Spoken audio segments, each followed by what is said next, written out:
40 years after it became legal, the debate over abortion has not gone away. According to a new Wall Street Journal NBC News poll released today, 70% of Americans do not want to see Roe v. Wade, the Supreme Court decision which legalized the practice, overturned. But 58% of those polled for the survey also favored imposing some limits on abortion. A Pew Research poll last week found 63% opposed overturning Roe v. Wade. But the parameters of the discussion have evolved as the battleground has shifted from Washington to the states. Joining us to discuss the shape of that debate 4 decades later are Charmaine Yoest. She's president of Americans United for Life, and Nancy Keenan, outgoing president of NARAL Pro-Choice America. Welcome to you both. So 40 years later, is Roe v. Wade still relevant? Absolutely. And I think because the whole issue around whether individual women make a decision with their family, their doctor, their God, or whether politicians sitting here in Washington or in the states as a governor or a state legislator absolutely is relevant, and it is still something that we all have to be vigilant around in protecting this very basic freedom for women. Charmaine Yoest, is the fight playing out still on the federal level, or has it moved on? It's really moved on. You know, the day after Roe, abortion policy will be governed by the states, closer to the people where it belongs. And over the last 2 years, Americans United for Life's legal team has been involved in seeing the passage of 50 bills that are limiting abortion in ways that the American people see as very common sense. Parental consent, informed consent, clinic regulations.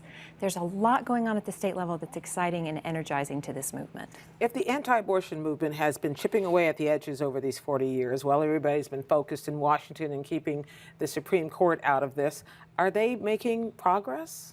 Well, I think what happens is that when we see, for example, personhood being introduced in Mississippi, and when the people have the actual opportunity to vote at that ballot box, they vote no and they reject it. We saw the abortion ban in South Dakota, twice defeated by the people. I think the thing here is that politicians that are being elected are stealth. They don't run, they don't come to your door saying that they're going to run and be anti-choice or they're going to restrict women's access. They come and they talk to you about the economy and jobs.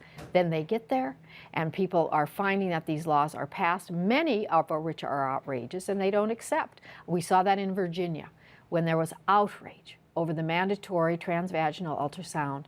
Women spontaneously showed up at the Capitol saying, "Stop this nonsense." Charmaine Yoest, your folks have said for a while that we're moving from talking about the baby to talking about the mother and talking about women.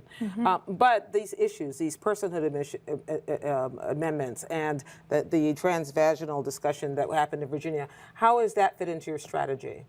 Well, I think it's just a little bit funny for Nancy to completely write off state legislators who are very close to the people. And over the last 2 years, we've had 2,500 requests in 39 states from state legislators for help to pass pro-life legislation. So there is a real vibrancy right now to looking at common sense kinds of solutions that fit where the American people are. What happens at the ballot box when it's not being done by legislators? Well, I think it's a little disingenuous to discount what legislators are doing when they actually report to the people and can be thrown out of office. But you're discounting the ballot box. No, I'm not discounting the ballot box. What I'm saying is that there is a real dynamism to what is going on, and you're seeing there was a threefold increase in legislative action across the country over the last several years. So I think that we're very energized by this and see a real momentum gathering as we move forward into the next decade. Let's talk about that. If there are, you say they're stealth, but if they are legislators who represent this point of view, who are getting things done, who are getting these bills enacted, how is your movement pushing back against that, or are they? It's all about the elections, and it's all about making sure that those people that are elected, whether it's at the courthouse or to the White House, that they share the values of the American public, as you've seen with the polls. The American public does not want Roe overturned. They also reject these barriers that are being put up for women. And I'll give you the example of the ultrasound. A forced procedure against her will, without a doctor's recommendation. And these are politicians sitting in a state house saying, we know best for you what the decision should be one way or another. So yes, these politicians are being elected. My point is that they are some of the most extreme in the country, and that the people, if they knew more specifically what they were standing for, if they ran on their pro-life values, I think they'd be rejected also at the ballot box. Would you like to respond?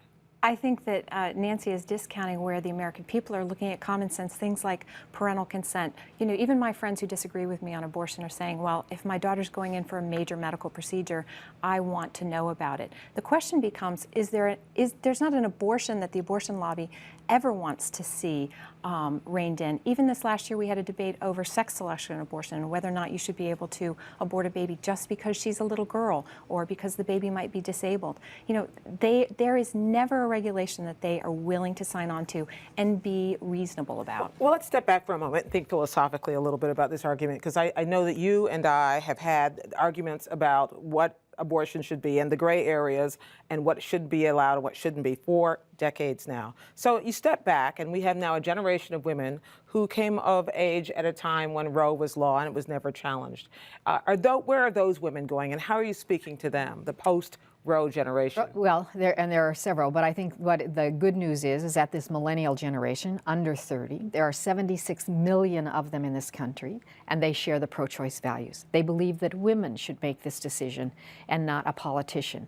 In addition, they have to connect those personal values by acting politically. So I believe there's enormous hope for the future, for this generation to act much more progressively, much more actively in the political arena. Once they decide to run for office, once they decide to vote for people, they're going to take those pro-choice values with them. You know, that just doesn't square up with what we're seeing in the actual data. And even Nancy herself has said in interviews that she was stunned last year when she saw how many young people were flooding into Washington, D.C. for the March for Life. There are two groups of people that are creating a real dynamism in the pro-life movement. One are young people who are demonstrably more pro-life than their parents were.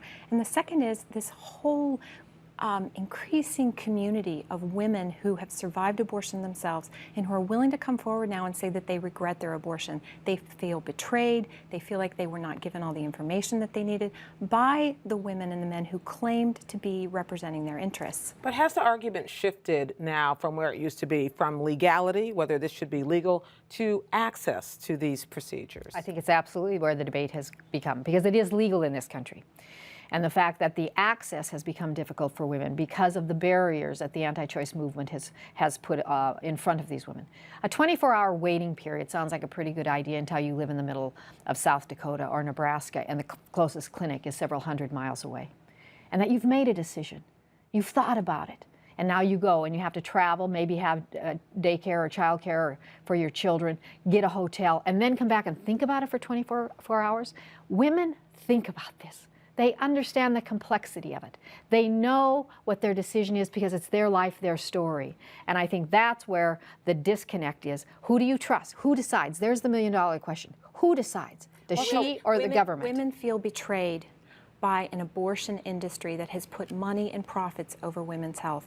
There are over a dozen clinics that are being investigated today across this country for unsafe, unsanitary conditions. And the abortion lobby does everything they can to keep from having common sense regulations put in place.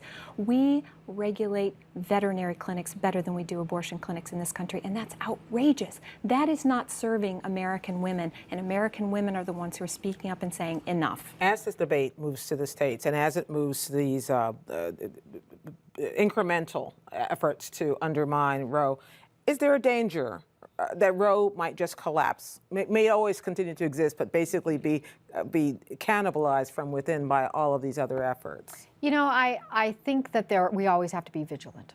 And I think that we have to make sure that people that are elected to office understand what's at stake here, and that's freedom and privacy. But I do believe that the people in this country share the values of being pro-choice, and they're not going to let that happen. And is that your goal, ultimately, that Roe just doesn't matter because it's been taken apart from inside? Do you know, Gwen, it's interesting. We stand with North Korea and China as the only 4 countries in the entire world that don't regulate abortion after viability. We can do better as a civilized country of not only for babies, but also for women, for protecting women's health. Charmaine Yoest of Americans United for Life and Nancy Keenan, outgoing president of NARAL Pro-Choice America. Thank you both very much for civilized conversation Thanks, about Gwen. abortion.